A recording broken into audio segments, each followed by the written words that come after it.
Ready? Begin. Pledge allegiance to the flag of the United States of America, to the republic for which it stands, one nation, under God, indivisible, with liberty and justice for all.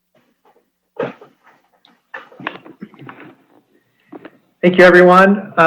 We have our next item, which is the approval of the order of agenda. Is there any commissioner who wishes to alter or change the order of agenda for tonight? Seeing no takers, we'll have a motion to approve the order of agenda. And ask for that. And a second, please. Second. Okay, and we'll do a roll call vote then, please. Commissioner Nguyen? Aye. Commissioner Marin? Aye. Commissioner Johnson? Aye. Commissioner Woodham? Aye. Commissioner Samples? Aye. Commissioner Conroy? Aye. Chair votes aye as well. Thank you, everyone. Next item are blue folder items. Do we have any blue folder items tonight, Marnie? We have none. Have no blue folder items to approve, which would bring us to our consent calendar. We have 3 items on the consent calendar tonight. We have our affidavit of posting, or approval of the minutes from the regular Budget and Finance Commission meeting of September 10th, and our tentative Budget and Finance calendar for 2020 and 2021. We can approve all these items at once. Outstanding, anyone from the commission who would like to discuss one of the items, asking if anyone would like to pull one of those items for discussion at this time, please. I have to admit, Mr. Chair, I have not reviewed the calendar. Is it essentially what we've discussed? It is. Marnie has outlined items that So we're going over in each meeting few months per month. I'm sorry, go ahead, Marnie. And we've been able to arrange a couple presentations for you at future meetings.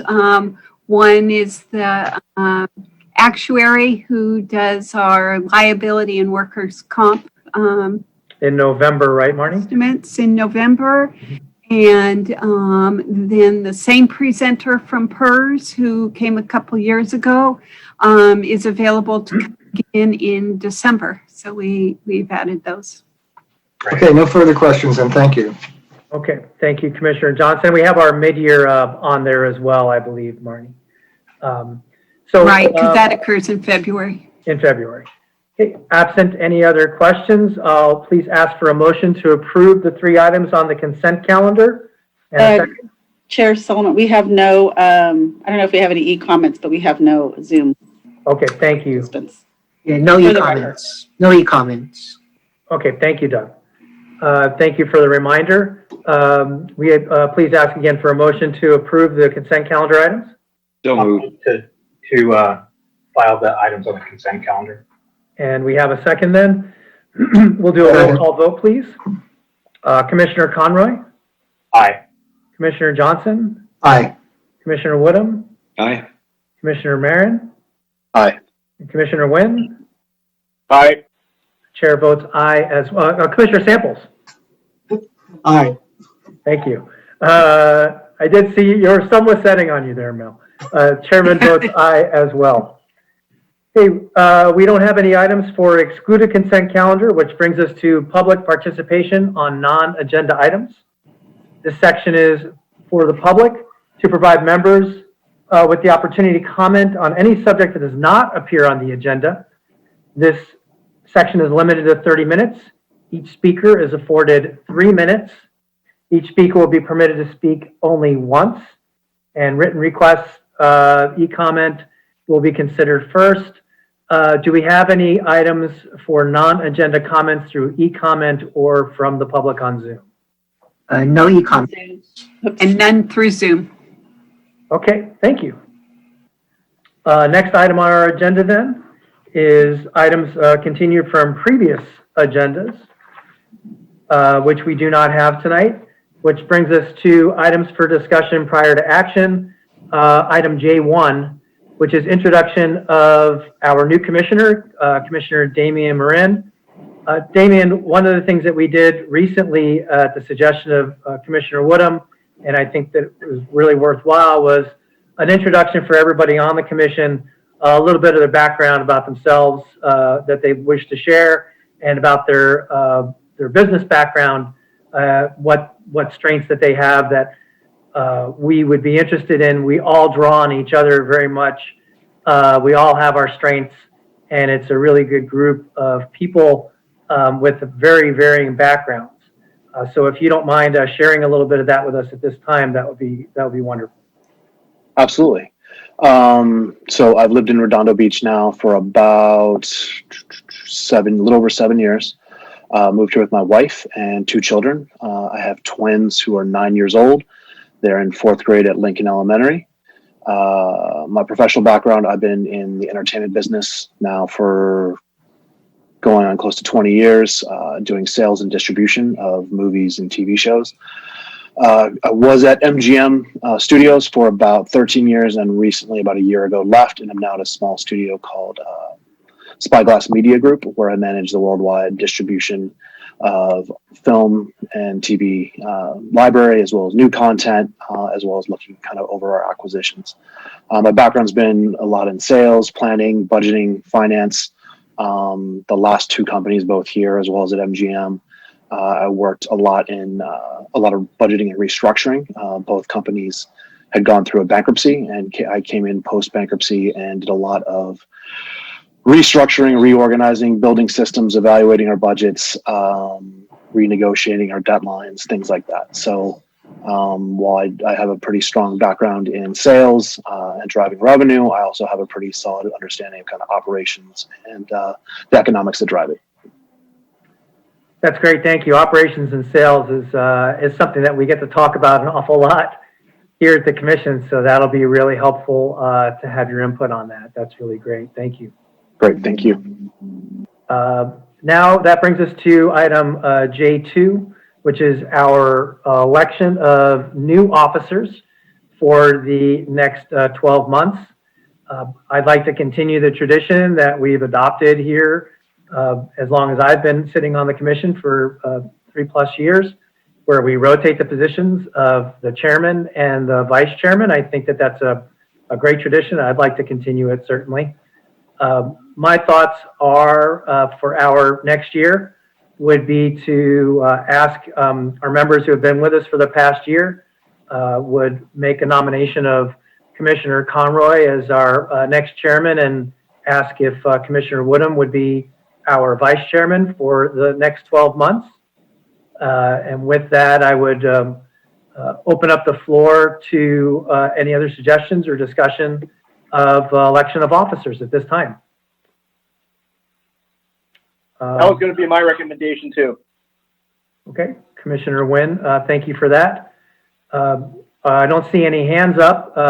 If there's no discussion, I would ask for a motion to approve Commissioner Conroy as our next chairman and Commissioner Woodham as our next vice chairman. So moved.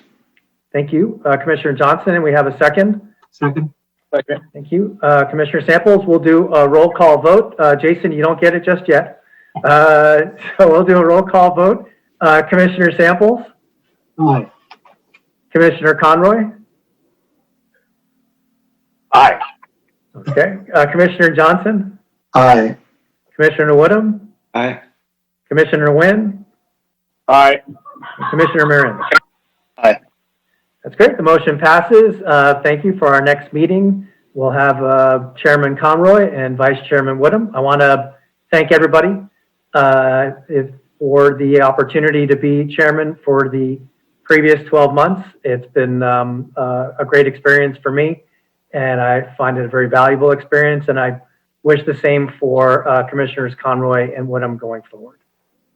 And I just want to say thank you to everyone, all of you commissioners, for trusting me with this position. Gene certainly leaves some big shoes to fill, so I'll do my best. Thank you.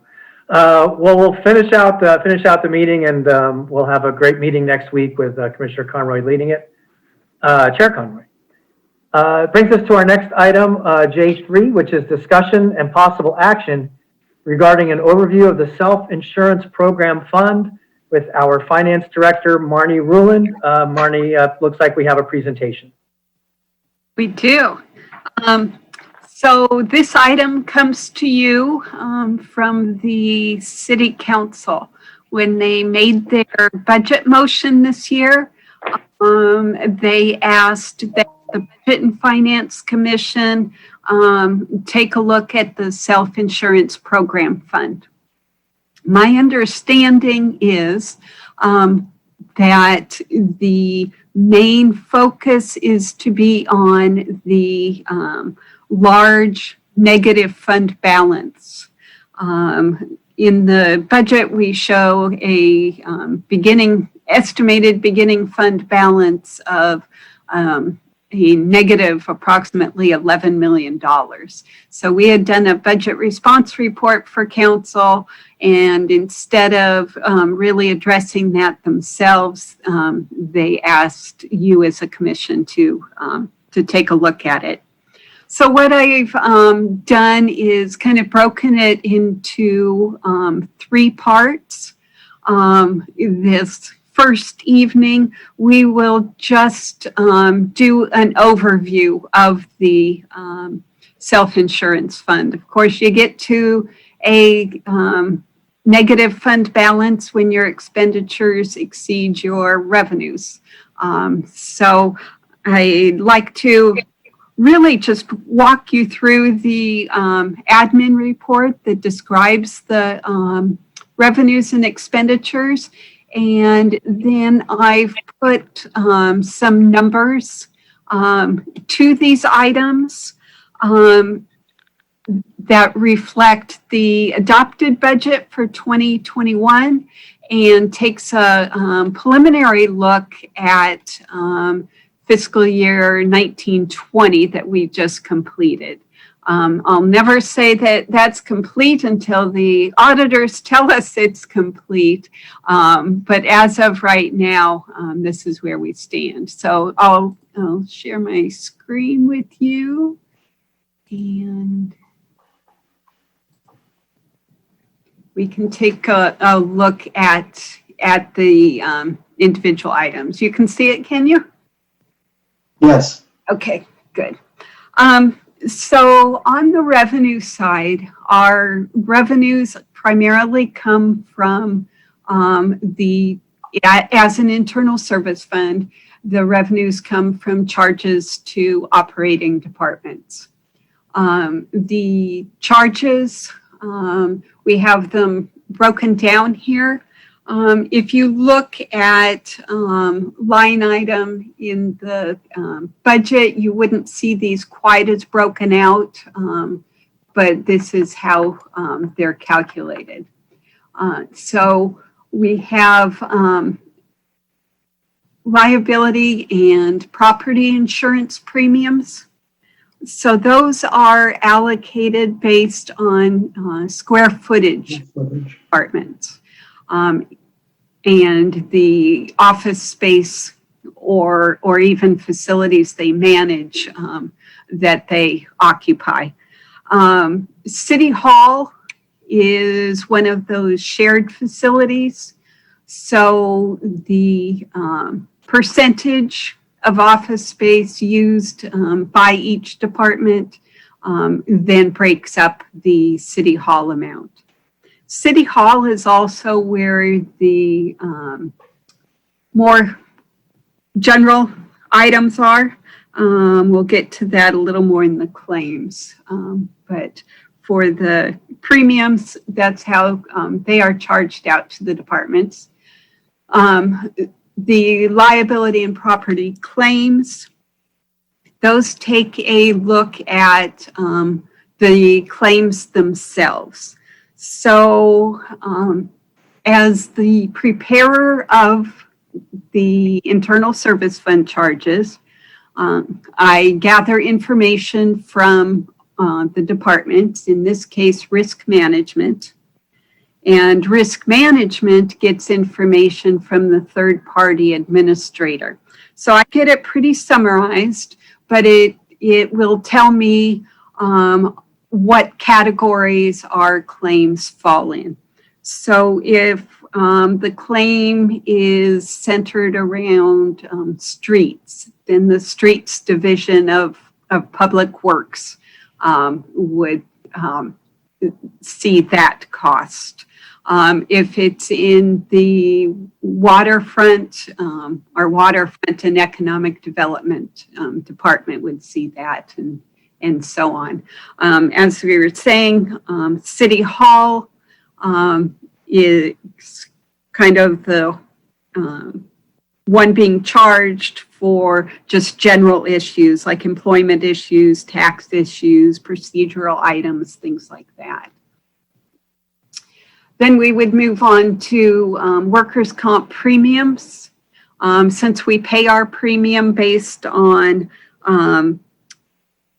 salaries reported, that is also how we allocate it out to the departments. Marnie, Yeah, if we're self-insured, what does the premium represent? Is it an admin fee for managing the claims? it is our risk pool. And then we have some excess insurance. Okay, stop loss. We are insured up to We have a $500,000 liability. It's like 250,000, something like that. But when it goes beyond that self-insurance amount, then the risk pool Got it. actually Thank you. pays the claims. Workers' comp claims. Again, that comes to me in a summarized department, in information. But it is based on the employees or former employees and their claims and what department they either work in or did work in. And of course, all I get is the department. I don't get the individual that has filed the claim. And our unemployment insurance costs, those we just charge at a flat rate per employee. If you were to look at a department's internal service fund charges, you wouldn't see unemployment. You would see that up in the personnel category. We actually charge it through our payroll system. We are, actually, we'll get to that in the expenditure section, how we pay our insurance claims. And then the only non-charge to operating departments revenue source would be claims settlements. We did not receive any during fiscal year 1920, and we're not estimating any for 2021. On the expenditure side, just as any department, we have the risk management staff and their salaries and benefits.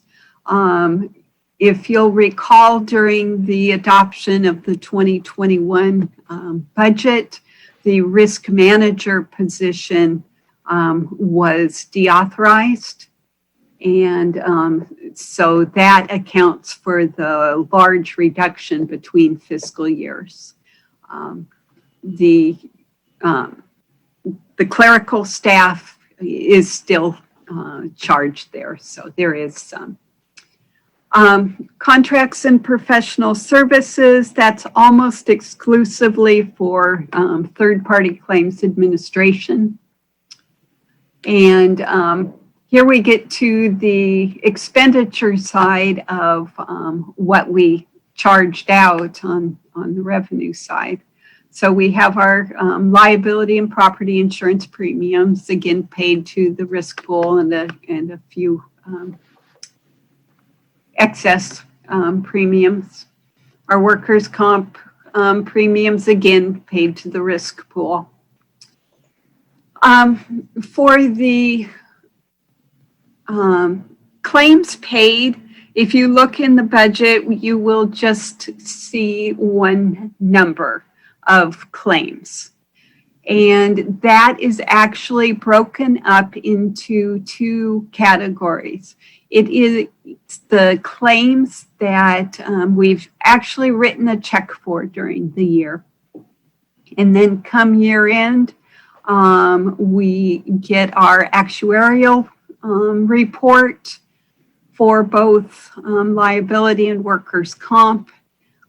Because it's an internal service fund, we are required by GASB to expense the difference between where the liabilities stood the previous year and where they stand at June 30 of the year we're booking. Excuse me, Marnie?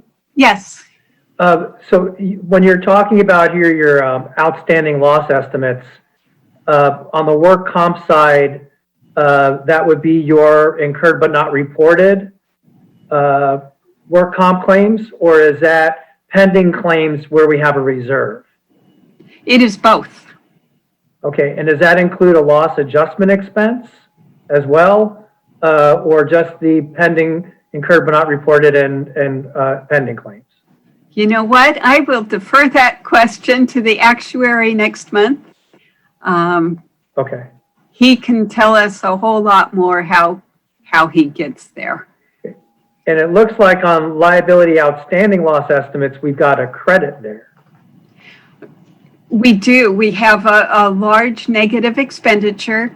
Again, what we're booking as an expenditure is the difference between the liability, in this case for 1920, the liability at June 30, 2019, comparing that to the liability at June 30, 2020.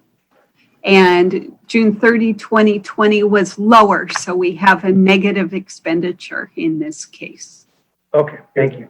To roughly half the time, is that booked as a positive rather than a credit amount there? It is actually booked as an expenditure and simply reduces that line item.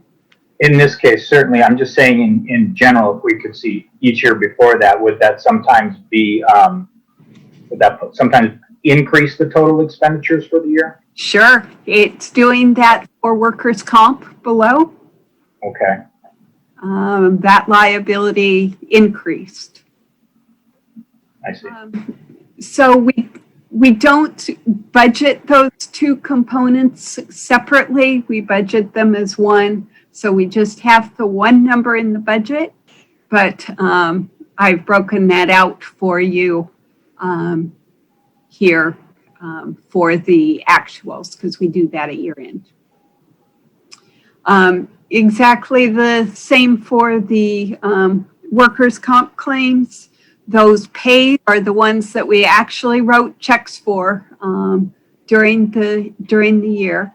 I should mention that on both the liability and property claims, as well as the workers' comp claims, it is not just claim settlements that we're paying. It is the legal fees to fight or litigate those claims. It, in the case of workers' comp, it would be medical payments that we've made. So it's not just a settlement check that we've written. Barney, in cases where we prevail, do we collect, say, legal fees, for example? And if so, would that show up under the revenues under claim settlements? It would, yes. Okay. Is there somewhere where the public is able to see how the breakdown is, not the specifics of what it is, but let's say liability claims made against the city for slip and falls versus liability claims made for auto accidents that we have with our vehicles and another vehicle, or contract disputes, is there some place where in our financial transparency portal or otherwise, somebody from the public will be able to see how that breaks down? Not without a whole lot of work. Okay. As those payments are made, they're going to show up on the check registers that go to council each week or each meeting. But that really is it. It is not broken down in that kind of way in our financial system. So no. It'd be interesting to see when we're talking about where we prioritize our spending, if we're seeing a lot of slip and falls for raised sidewalks or for potholes in the streets or people tripping on curbs and things like that, as opposed to, well, we had one vehicle, city vehicle involved in an accident last year that resulted in a large settlement. We might be able to guide our spending in the council when we're talking about where our expenditures go for carryover. Say, well, we're having a lot of slip and fall on sidewalks. We might want to consider some sort of improvement in that area, which will improve our bottom line and our liabilities. That's why I asked the question anyway. Right, yeah, no, okay. I don't have access. Okay, thank you, Marnie. Marnie, who has access to that? If we're asked to examine this, that seems like pretty pertinent information to be able to examine something like that. I am not sure if risk management does or not, but city attorney's office definitely would. I mean, it's hard to do an analysis of an $11 million loss if we don't know where the loss is coming from, whether we're simply not charging the departments enough or whether we are having excess losses that are unusual. It seems pretty important to be able to get into the weeds on that to get some more detail. I will talk to our city attorney's office and see if, as we talk through the history and kind of our part 3, see if we can't have some information in time for that meeting. I think it'd be really helpful, Marnie. Thank you for doing that. If understanding that they couldn't break it down case by case, but if they could break it down at least by category. Right. Or in some ways, because it's really more than we have an $11 million negative fund balance now. You mentioned the history, so I'll bring this up now. In 2010, 2009, 2010 fiscal, we had a positive fund balance of 15 million. So in the last 10 years, we've gone from a positive fund balance of 15 million to a negative fund balance of 11 million. And that's what we'll be looking at by year.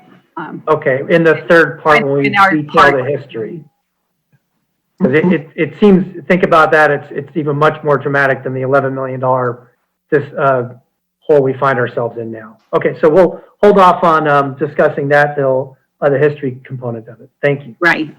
Marnie, I don't want to jump ahead, but is our discussion tonight focused on these revenues and expenses? Yes.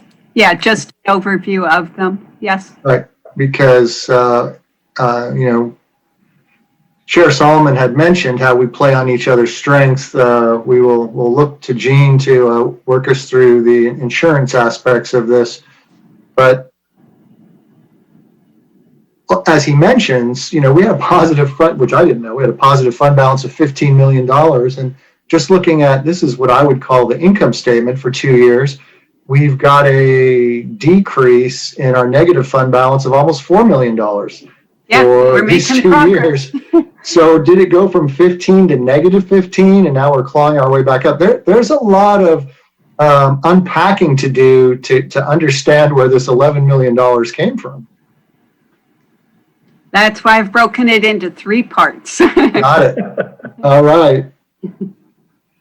Morning. Can I just ask, so are we budgeting that increase in the fund balance in order to, basically, is it intentional to bring us back to our fund balance back into the positive territory, or is that kind of an implicit contingency in case the expenditures in 2021 end up being higher than anticipated?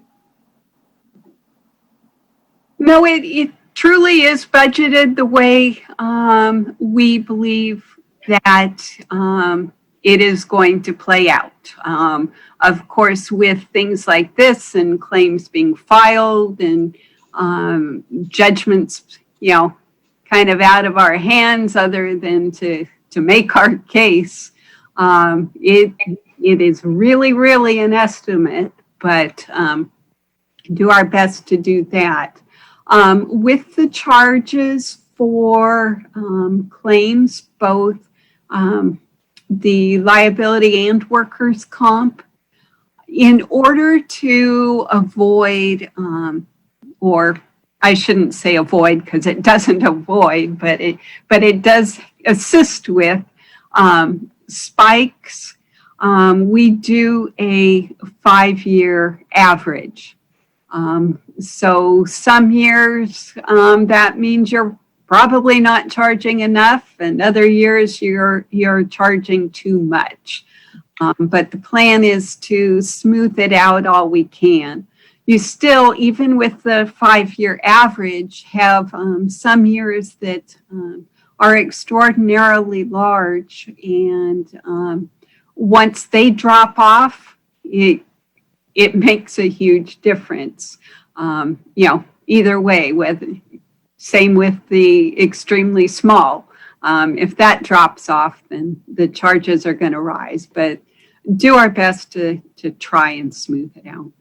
And that's extremely important. And I want to make sure that I understand that exactly the way that you intend us to, which was going to be one of my questions anyway, because if I was to take a blank sheet of paper and to try to understand how we would do this, I would take our costs and then allocate them to the various departments based upon salaries and square footage, all the things you've talked about, and we would come out with a zero at the end unless we had a desire to remediate the negative fund balance. But in fact, that's not exactly what's happening. Just so we're all 100% sure, what's happening is that it's not this year's expense you're allocating, it's a 5-year average that you're allocating based upon square footage or salaries. And I think that makes perfect sense, as you say, in the smoothing aspect. Is that correct? Right, exactly. Okay, thank you. So, if I may, Marty, to Commissioner Johnson's point, when you look at the revenues over the course of the last 10 years, they're pretty static. In the last 3 years, within $500,000 of each other, 8 million in the current, 7.4, 7.5 being the last 3 years. Going back a little bit further, 5.8, 6.5, and 5.2. Is it recalculated by each department, or is it collated from the other end? I'm trying to think of where the data comes from. Does the data come from the departments to say these are the anticipated losses on the work comp side? Does that come from personnel? Does that come from our HR department? Where does it come from on the liability side? Does that come from our city attorney? Where are the numbers generated in order to formulate the 5-year? Is it based on claims experience only? Meaning we're just relying on our vendor to provide that? It is actually looking at these expenditures that you're seeing on this spreadsheet. So what we do is each mid-year, we recalculate all of our internal service fund and overhead allocations. And so we do that at mid-year for 2 reasons. There just isn't time to do it and prepare the budget at the same time, and you're kind of chasing your tail. making changes to it.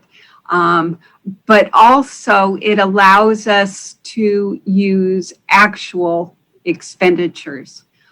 We base everything on the last completed fiscal year. So we are just starting now to calculate our next update, and we will be using the fiscal year 1920 expenditures to calculate that. So we'll take 1920, 1819, 1718, 1617, up to 5 years, and take the average of that.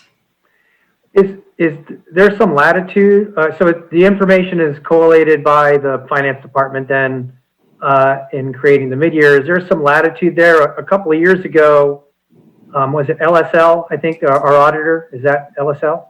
Yep. We have a lawsuit from CenterCal that had a potential exposure of $15 million, but that wasn't listed as an outstanding liability on their report. Does the city manager or does the staff look at outliers or shock losses and consider whether or not those are included? Or is it something where everything is dumped in the bucket regardless? It is actually what is on the books as an expenditure. As an expenditure? Yes.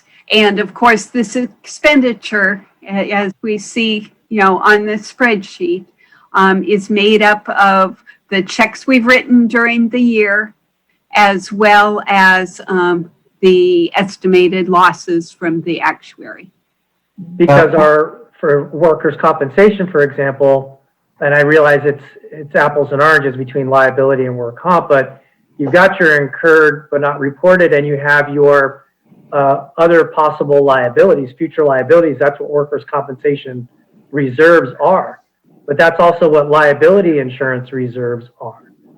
So if we've got 15 lawsuits against the city for slip and fall, for auto accident, for contractual dispute, whatever it might be, those future liabilities are reserved and estimated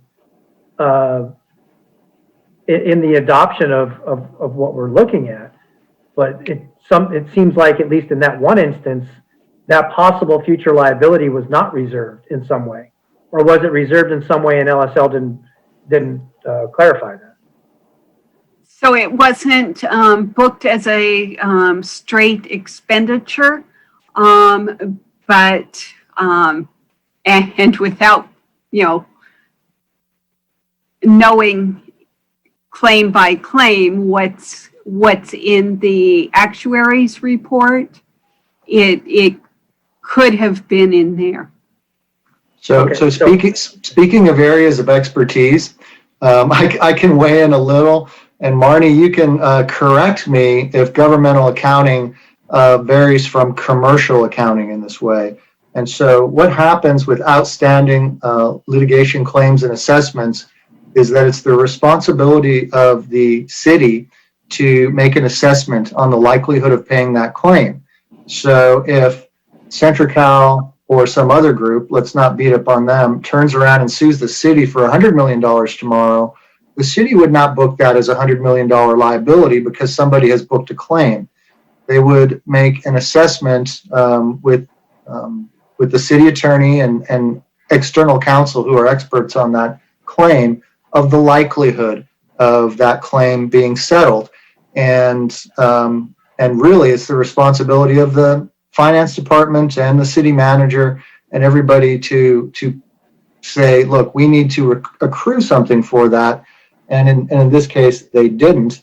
And then what will happen is the auditors come in and they say, okay, management, staff, give us a list of all your litigation claims and assessments and we'll evaluate them. And so they don't necessarily, it's not a matter of trust, it's professional duty. They then reach out to the outside, to the internal city attorney and outside attorneys handling all the litigation, and they make them confirm in writing cases outstanding and the likelihood of claims. So I I recall us having this discussion before, but, somebody making a claim does not create a liability. It's that gets into this volatility again. And of course, you could be sued by anybody for anything, and you wouldn't want to record that expense on your books. So I don't think LSL missed it. They probably did what they were supposed to do, which is to, and I say it casually, they spoke to the attorneys. They sent them a very formal letter, and the attorneys answered back in writing and billed Marnie for it and said, here's our assessment of those cases. Thank you, Commissioner Johnson. It's really helpful. And so it does happen twofold. Booking it as a direct liability does occur that way. Part of our audit is to send these letters to all the outside attorneys and say, how much do you think this is really going to end up costing the city, and what is the likelihood that it's going to have to be paid? But then also that information is provided to and through a different process is provided to the actuary, so he can make his estimate of future losses. And that includes the loss adjustment expense, probably from the actuarial side then. Probably, yes. Okay, thank you. But Paula, let me ask an additional question based on what Commissioner Johnson just said. The losses that we show, if we're showing $11 million in negative balance, does that mean that somewhere across the spectrum of all of those claims, we've had 11 million more in actual expense and judgments than we had budgeted? And if so, is that one item or is it 100 items? That gets back to my original question of how this loss occurred. In order for us to take a look at it, that's the sort of information, it seems to me, that we're going to have. Is it an actual loss or is it a loss reserve? Combination. Well, so Marnie, can you tell us, so we can start to absorb this? We're looking at this aspect of it tonight, and everybody's obviously got a big desire to see sort of the balance sheet and the reserve side of this. So you mentioned it's in 3 parts. Could you repeat again, what's the next part and the part after that, so we can start to see how this is going to come together? So the next part is a presentation by the actuary. He has prepared a report for us as of June 30, 2020. And we've asked him to come walk you through that. So Okay. that is showing up as these liability outstanding loss estimates and the workers' comp outstanding loss estimates.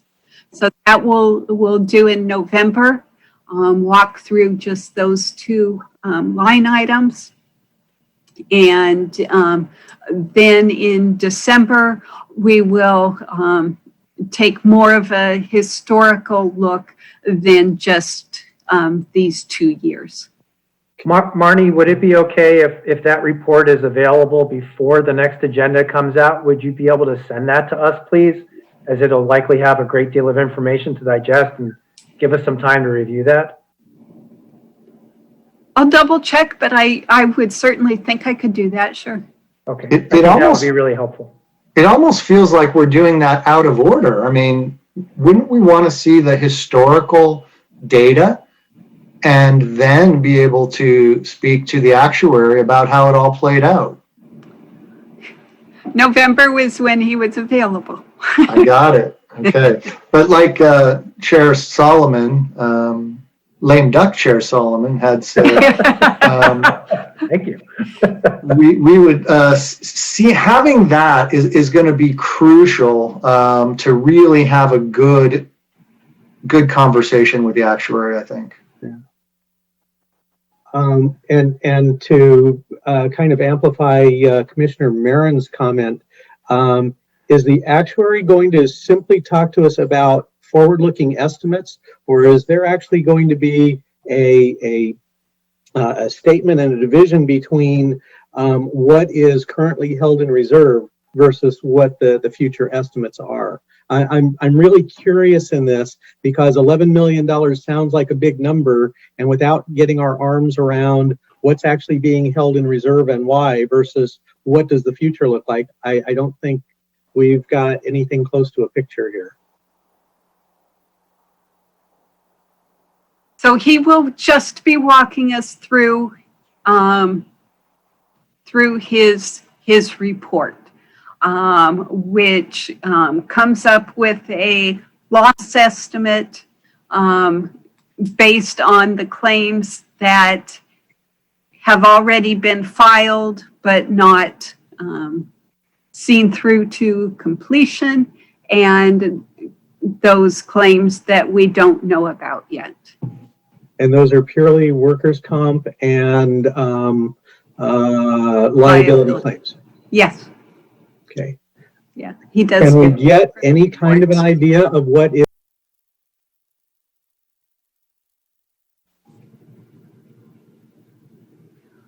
So that is just built up over time, expenditures exceeding revenues.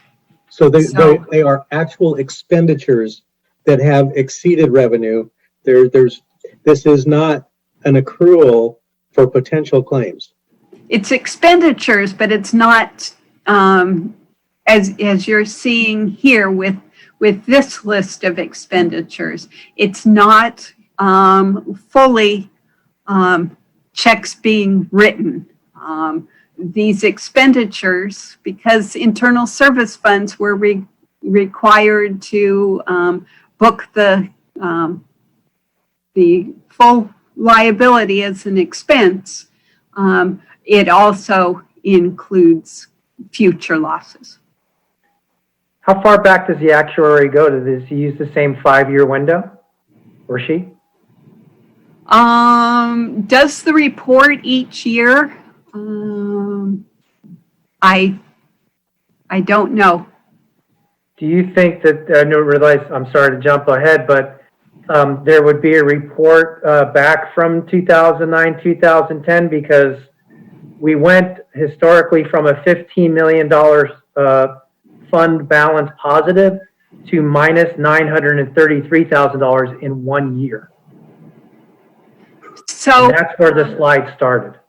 So there was a report, because there's a report done every year. It would not have been done by this same actuary. He's been doing it, maybe 3 years, something like that.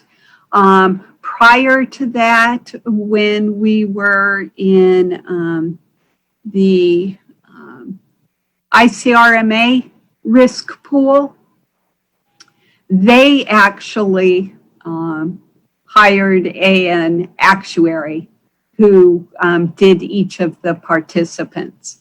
Now that we are in CSAC, the county pool, we hire our own actuary, and he just looks at, he's only doing ours. He's not doing everybody in the pools. Okay. When we're looking at our approach to these revenues and expenditures, and we see the gaps widening, in 2015, the negative balance was $4.5 million, and now 5 years hence in 2020, the negative balance is minus $11 million. Is there a philosophy behind we want to try and recoup these things all at once, or we're increasing our ISF charges by a certain percentage? I'm trying to get my arms around the philosophy of we're seeing ever increasing liabilities, but we're not charging the departments for those ever increasing liabilities to try and get ourselves back to even or close to even, if we can. Like I said, we are doing the 5-year average. We have not added anything to that to attempt to reduce the reduce the negative fund balance. Of course, you know, in tough budget times, you're going to get that primarily from the general fund, which is having a hard time making it anyways. So, Okay. And then one more just kind of question. falling where it does. Gotcha. One more question about process then, Marnie, and going back to the thought I mentioned earlier about trying to mitigate some of our exposures. We have an actuary that takes a look at these things. Do we have a loss control, either internally or externally, that comes out and reviews our procedures in order to mitigate some of our claim exposures or potential future claim exposures? Somebody who goes and reviews the playgrounds and the Performing Arts Center or the harbor or wherever and says, these are things that need addressing, or reviews what are X, Y, and Z? I know internally we do not. Whether the risk pool is doing that, I am not sure. My first recommendation is that they don't leave the curbs torn up for 3.5 months. And that's not funny. I mean, I cannot believe that in this square half mile within I live, no child riding a bike or something hasn't fallen into one of these 6-inch ditches. And yes, it's true. They came and did a wonderful job on the streets, but I'm not kidding. They tore it up 3.5 months ago. So that beyond me that we would leave our curbs torn up for that period of time. When you talk about dangerous things that anybody would point at the city. It really is another way of us building our revenues and mitigating our expenditures is to review the procedures and things like what Commissioner Johnson's talking about. I know we've got the apps where people can report these sorts of things, but if they're not getting addressed or reviewed, we're leaving a big exposure out there. That's for sure. And that impacts revenues. That impacts the bottom line. How would we know if there's current litigation for things like these missing curbs that Commissioner Johnson mentioned? Is that all? You really wouldn't know the specifics. Those are handled in closed session. The general title, I guess you could say, is listed on the agenda that they will be discussing in closed session, but it doesn't really give you any kind of, it tells you who, the parties in the case, but it doesn't tell you what the case really is. And those items are typically discussed under closed session items. Yep. Protected by attorney-client privilege. Mm-hmm. Yep. So as we look into continuing to work on this, did we get a written statement of scope from council? I mean, you said that they asked us to look at this in regard to the negative $11 million balance. Are we to try to determine, as they must know, what the source of the negative balance was, or to come up with a recommendation for remediating it, or just do what we think is appropriate? They gave no specifics at all. It was just have the budget and Finance Commission look at the self-insurance program fund. All right. If I remember the meeting, I'm going to paraphrase the recognition that 10 years ago we had a rather large fund positive balance and have gone from there to a rather large, relatively speaking, negative fund balance. Was how did that happen and what led us here? And trying to dig in a little bit deeper as what we're doing or how we're finding ourselves with a big swing like that. And if we could, Marnie, when we do the history, I think it would be interesting to be certain, I'm sorry to repeat myself, to find out how we went from plus 15 one year to minus 930,000 the next. And that was between the 2009, 2010 fiscal and 2000.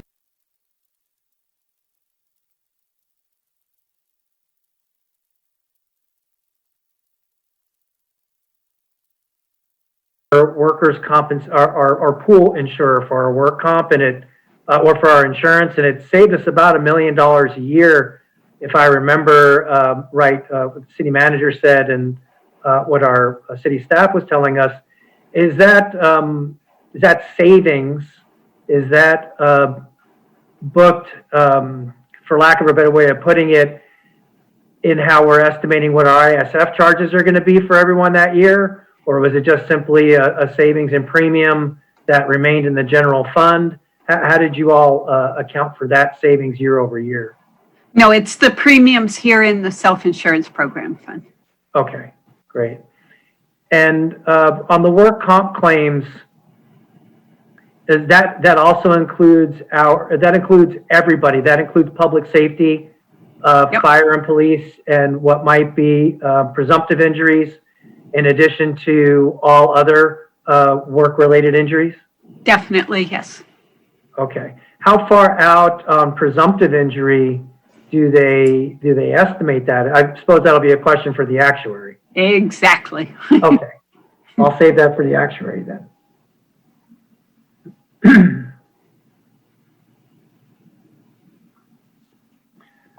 Well, this is really illuminating, Marnie.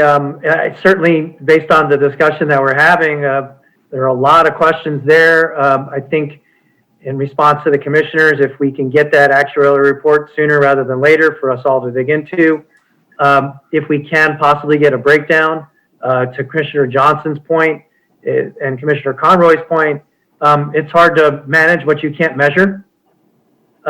So the more information we can get about how this breaks down, at least by category, the closed claims, the types of claims, and those sorts of things. That way we're not abrogating any attorney-client privileges. We're not speaking specifically about what cases, but just in general categorical terms, I think would be really helpful to digesting and diluting and dissecting all of this for our next couple of meetings, to be certain. I will take a look and see what I can get, but I don't think it'll be quick. Okay. The report, all I have to do is double check it's okay to release, and that one can be quickly, but Leave it to us to pour some gasoline on the fire then. Okay.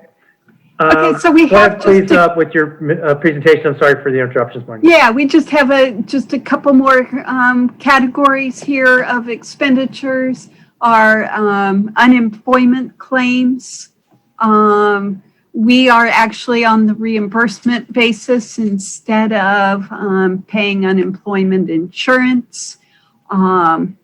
Our claims recently with COVID have skyrocketed, but you'll see we don't have too much in our 1920 actuals.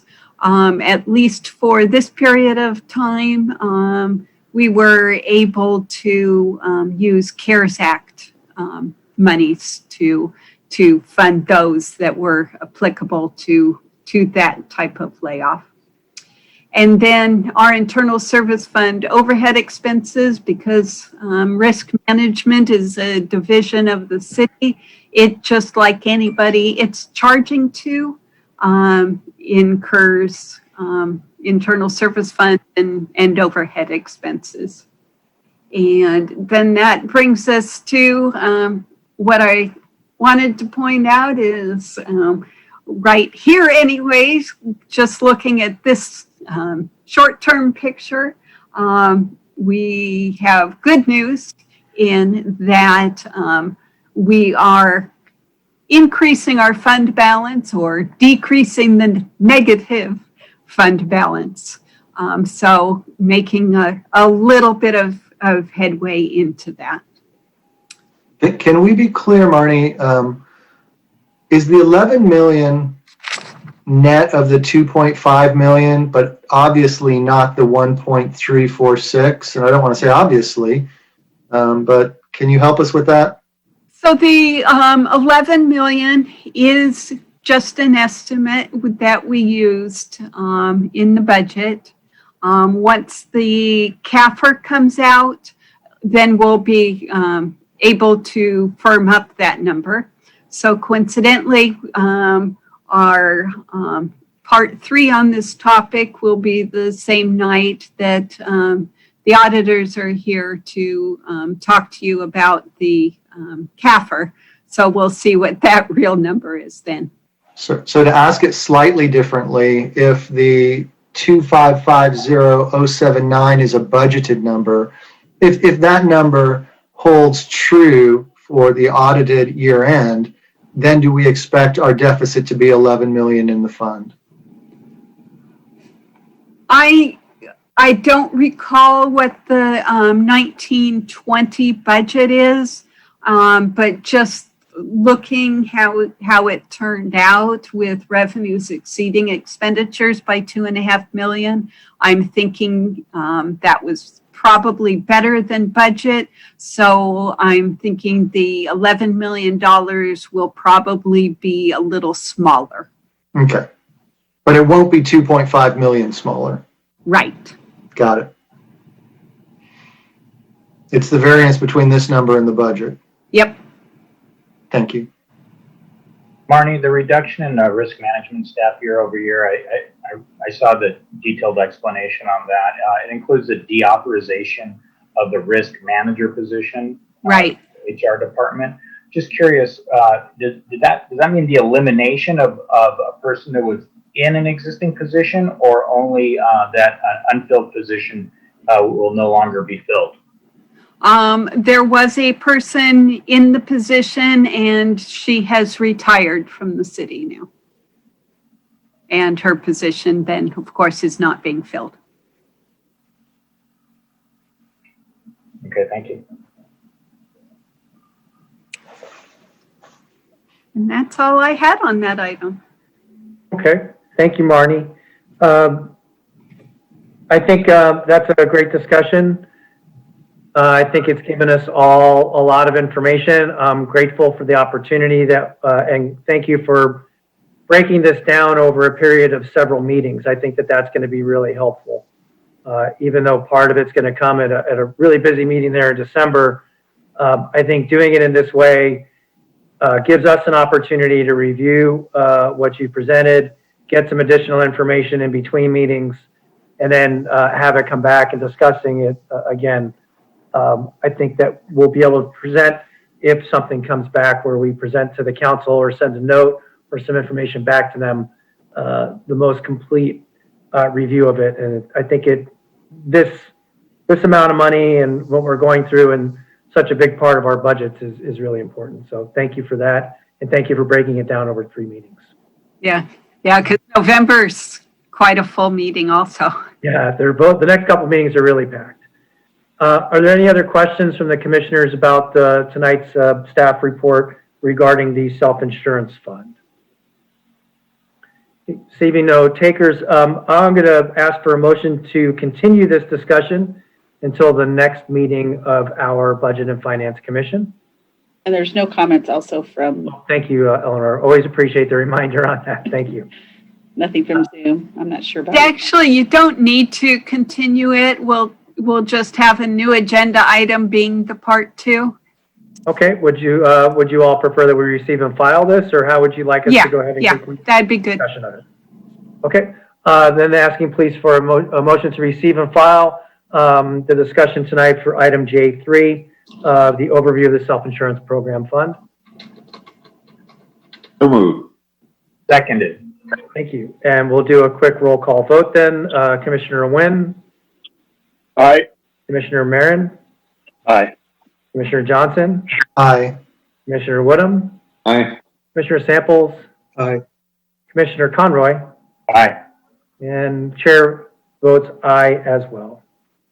Okay, the next item on our agenda is discussion and possible action regarding CalPERS and Workers' Compensation Subcommittee report. This is something that's ongoing for the benefit of Commissioner Marin. We created a subcommittee to discuss our CalPERS obligations to try and come up with some different ideas to try and discuss that in our workers' compensation exposures, what our exposures look like, how we can manage them, any possible alternatives. Myself, Commissioner Conroy, and Commissioner Woodham are the members of the subcommittee.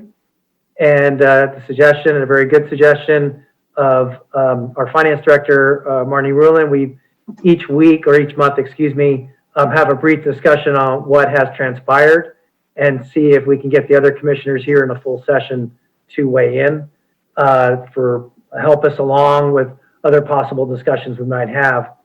I will sheepishly admit that this month was a little bit tight for me. I was called out of town, so we did not have a phone call this week, but we did have an email from Commissioner Woodham in discussing our CalPERS expenses relating to the manner in which the liability grows. And Marnie, I don't know if you probably don't have that email in front of you, but I don't know, you may have had an opportunity to review the email. If I may, I'm just going to review the question for the benefit of the full commission, which was assuming the CalPERS makes 7% on its investments. This is CalPERS actuarial assumption, and the city makes its recommended contribution for the normal pension benefits. The city pays a scheduled annual portion of accrued unfunded liability. Assuming all these assumptions, what is the annual growth in remaining accrued unfunded liability balance? So if we make a prepayment, Commissioner Woodham, I'll leave it to you to help here. What's our assumed growth? If we're making prepayment benefits, are our pension obligations half of that? Is it the same 7%? And I'll defer to Commissioner Woodham if I may, please, there. Yeah, the real question came about in considering pension obligation bonds. You normally wouldn't look favorably upon using one form of debt to take care of another form of debt, but we've got a present value of the unfunded liabilities. And my question was, since the actuarial assumption for CalPERS is 7%, does that unfunded balance also grow at 7% per year? I don't know that, but that's a question. But if it does, if it grows at 7%, and if we can defease that by doing pension obligation bonds at a historically low rate of 3.5%, then we can save money by doing that. A couple of things I don't know. Number one, the size of that balance and how much we'd save. Even if we could do it at half the rate, do we save enough money to make it? Is it meaningful, and can we? Is it worth doing? So those are the kinds of questions that I pose in that email. I don't know if we can discuss that until before the person from CalPERS comes in, if that's the logical place to discuss it or not. But I just tossed it out for discussion to the other two members and to Marnie. So the representative from PERS will definitely be able to address the growth and what makes up the growth in the unfunded liability, and even the impact, and then the risks on making a prepayment. I'm sure he wouldn't go in have on hand, or you issue bonds or whatever, but he could take it from the side of this is the effect it would have. Recently talked to Manhattan Beach and Torrance, and they are both going down this road. Manhattan Beach actually with pension obligation bonds. They're headed that way. And Torrance actually is taking the route of instead of actually using pension obligation bonds, they are going to use lease revenue bonds for the exact same purpose. And they will save money year to year. But on the other hand, they're taking a risk that they aren't giving all that money to PERS, and then PERS has a bad year with investments, and now you have two liabilities. You again have an unfunded liability that came about from these losses, plus you have your bond payment. So it has a risk to it, that's for sure. Of course, we have that same risk no matter what. If CalPERS earns 2% next year instead of 7%, then that unfunded liability grows automatically. And but we don't have debt that we have to pay on it.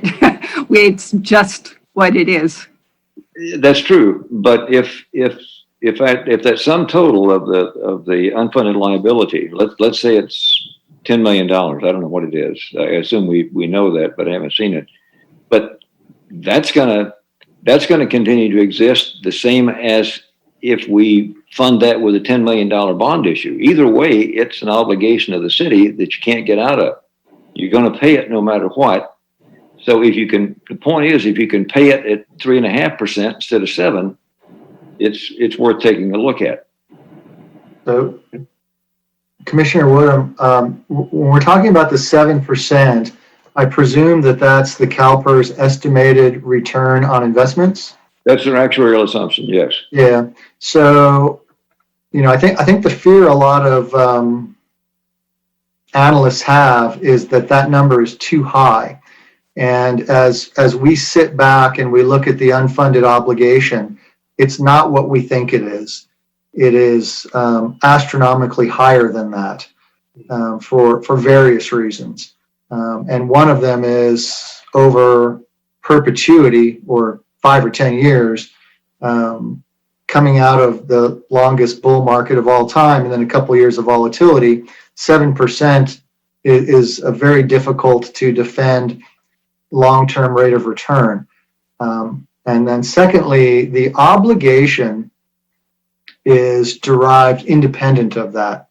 So you just can't arbitrage paying off the obligation at 2 point whatever percent against the 7%. And as Marnie is pointing out, there's, and I'm just going to throw out a number, I don't know what it is, $25 or $50 million that we're going to issue in bonds and hand that over to CalPERS. As she points out, there's a couple of risks. One, that as she says,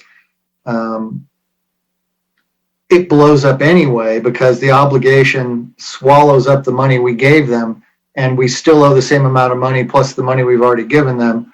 Or in some not impossible Armageddon scenario, California just decides that it can't pay these pensions.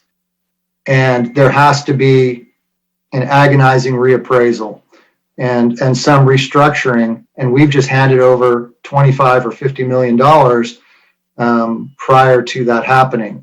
And by the way, I don't see that happening imminently, but in the middle of this pandemic, we have all kinds of state and municipal budget disasters that are going to make these obligations unpayable for a lot of cities, if not the state.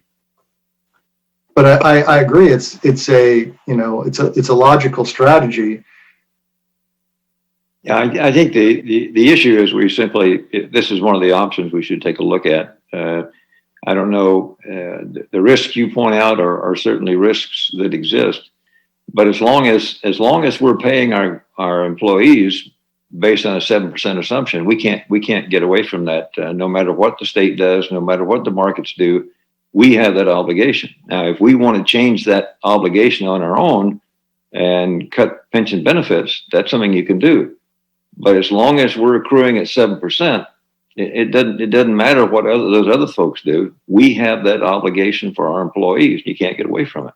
And I'm not sure we're accruing at 7%. We're presuming that our assets will grow by 7% every year.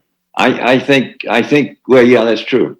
I think though, there's a close connection between the benefit structure that grows and the actuarial assumption. Yeah, and there may be, and I don't want to bring into commercial accounting into this, but for a commercial company, for ERISA, which is not CalPERS, the rate at the obligation grows is a medium risk bond rate for ERISA. That's what you have to put into the plan. For your GAAP financial statements, we have to presume exactly what you're suggesting, that the obligation grows at the same rate as the presumed rate of return. Well, We're what also it's worth, I'm sorry, go ahead, please, Commissioner Sample. if I recall, when we had our last presentation from CalPERS, and this is an incredibly complex subject, if I recall correctly, but the root of this unfunded liability comes from changes that were made in the CalPERS compensation plan for older workers that are now finally at their 20 or 25 or 30-year level and retiring out. And those benefits were increased dramatically in the middle of their tenure without reaching back and finding the funding that it would take to support it. So that's where the gap is right now. The new employees that we're bringing on board right now are under different retirement plans, and that liability either isn't as great or it's gone. I'm not sure which, but this is certainly a conversation I think we need to have with the CalPERS folks, because the funding and prepaying side of it is very complex. And actually, if we're having that conversation, I think it's good to revisit it periodically. We also need to get a report and comments and thoughts on if the city were to issue any kind of bonds, what is our current bond rating, and what would it do to our bond rating if we did that? What are we giving up by issuing those bonds? So this is not going to be a simple discussion that I think we can do in 20 or 30 minutes on one night. Well, I think the point is that that's why the subcommittee was created. And for members of the subcommittee, this is what we're hoping to do, is to bring possible suggestions to the commission for further discussions and exercise our problem-solving skills individually and as a group. A couple of things, if I may, please. Marnie, the lease revenue bonds we issued recently, those were issued through the Community Financing Authority, correct? Right. If we were to attempt to issue pension obligation bonds, would it be a similar process, or would it be something that would be a different process? Pension obligation bonds are a little bit different. I know the very beginning step is the one that Torrance was trying to avoid. And I can't say I fully understand it, but you have to kind of put out there that you're going to issue these bonds. You kind of have to say you're going to sue yourselves and see if anybody joins that lawsuit. I think it was Laverne, maybe, actually had somebody join. So they're stuck in that. And okay. You have to do that with lease revenue bonds. But as far as the financing authority being the issuer, no doubt that's primarily what the financing authority is for, is to anytime bonds need to be issued, it's done through that agency. Okay. How do they get repaid? Do we know how they get repaid? A lot of times you see like a school bond and there'll be something added to property taxes or something like that. Are these paid out of some sort of tax assessment, or are they paid out of a presumed reduction in annual pension expense from general funds? The presumed reduction, yep. And then to your point, Commissioner Johnson, you made a little bit earlier, you don't want to arbitrage something here where, we have a lot of actuarial assumptions and we're not really sure what's going to happen there. But this is also a short-term or shorter-term issue rather than a longer-term issue, in that we're hoping, all things being equal, that in about 11 to 12 years, we'll start to see our curve bend as we find more tier 2 employees versus our current, or is that not right, Marnie, tier 1, tier 2 PEPR employees, PEPR employees starting to bend our curve. So really part of the solution, I think part of the discussion is that we're looking for something that might be able to help us in the short term and consider what our long-term exposures are. And then factor that into, is it worth taking, what degree of risk is it worth taking in the next 10 to 12 years against an arbitrage versus a 20 or 30-year window in looking at that value, the value of doing something like this or not. I think that's an important part of the discussion.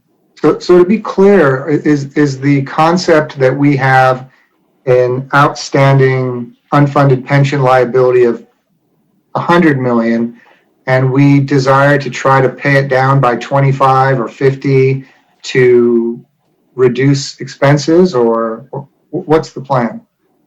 So that was the suggestion. If in fact that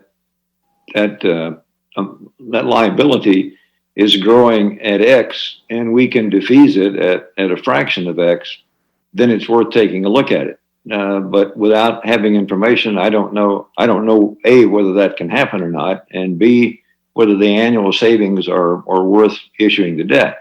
But if, for example, we know that over the next 10 or 12 years, our increased expense on an annual basis for funding, for paying off the unfunded liability, is about $6 million per year. So if we do nothing, we're gonna see the budget increase by $6 million per year over that 12-year period. If, for example, we could defease that at a fraction of the 6, then it's worth taking a look at.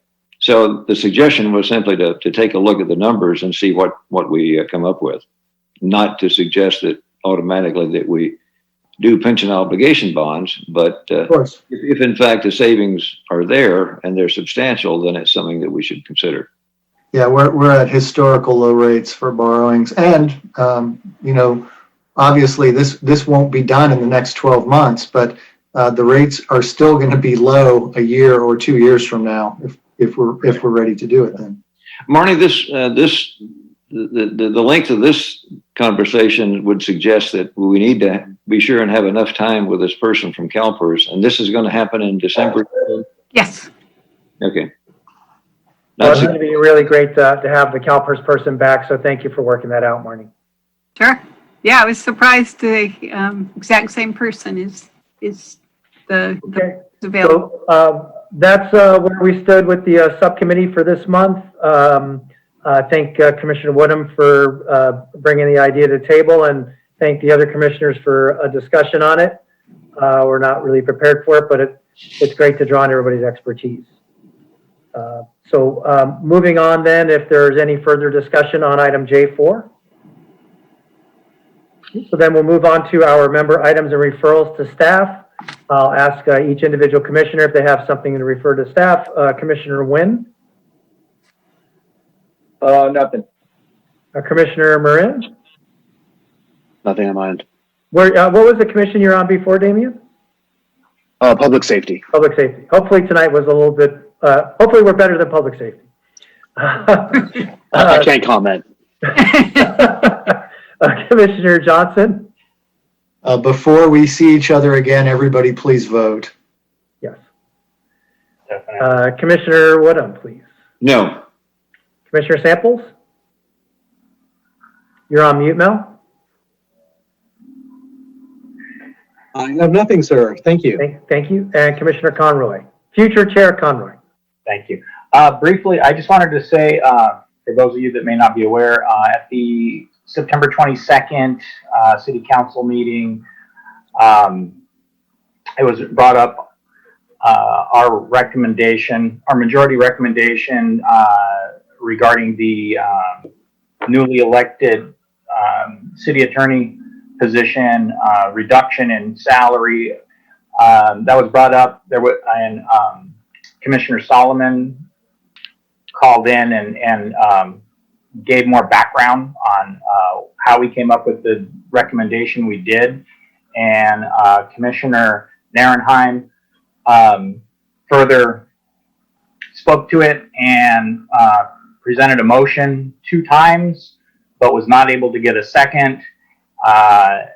Ultimately, another motion passed to just receive and file per the staff's recommendation of no change. But I just want to thank all of you for participating in that discussion, and it's always nice when, you know, we all are here to work hard, and our job is to dig deep and make recommendations to City Council on things that they may not have the time to dig as deep into. And I was really personally happy to see that what we started finished up there in the City Council, even if they didn't ultimately take our majority recommendation. So thanks, all of you. Thank you, Commissioner Conroy. It is nice to have a commission that wants to be active and make recommendations, and we make suggestions and they make decisions. I would have one item, please, Marnie, if I may. When we do mid-year in December, I think you said it was going to be, if I remember correctly.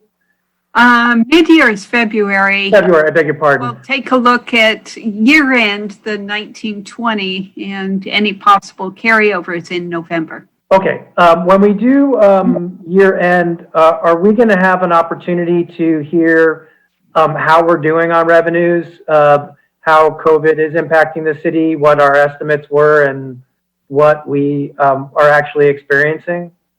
Yeah, so we have on the calendar also now quarterly budget dates. Kind of timed those with the city treasurer's updates. He was doing the month after the quarter ended and found that in order to get the agenda item out and all that, sometimes the month just ended too close to your meeting. So Oh yeah, September 30th. following month. So yes, we will take a look at the first quarter, July through September, in November. Do keep in mind that a lot of the revenue that we get in during that period of time is still applicable back to the old year. So we don't have a lot of data, but what we do have, we'll share. Yeah, well, we might see some difference in things like our TOT and sales tax that are 2 big drivers, to be certain. Right. And you'll see those in November as to how they played out for 1920. That's great. Thank you, Marta. That'd be really helpful. Okay, with no other items, I will ask for a motion to adjourn, please. So moved. And we have a second there. Thank you all very much for my opportunity to be your chairperson. I look forward to the rest of the year. We'll go around the room for one last roll call for me. Commissioner Conroy. Aye. Commissioner Johnson. Thank you, Eugene. Great job. Aye. Thank you very much. Commissioner Samples. Thank you, Eugene. Great job. Okay. Good evening. Commissioner Nguyen Aye. and Commissioner Marine.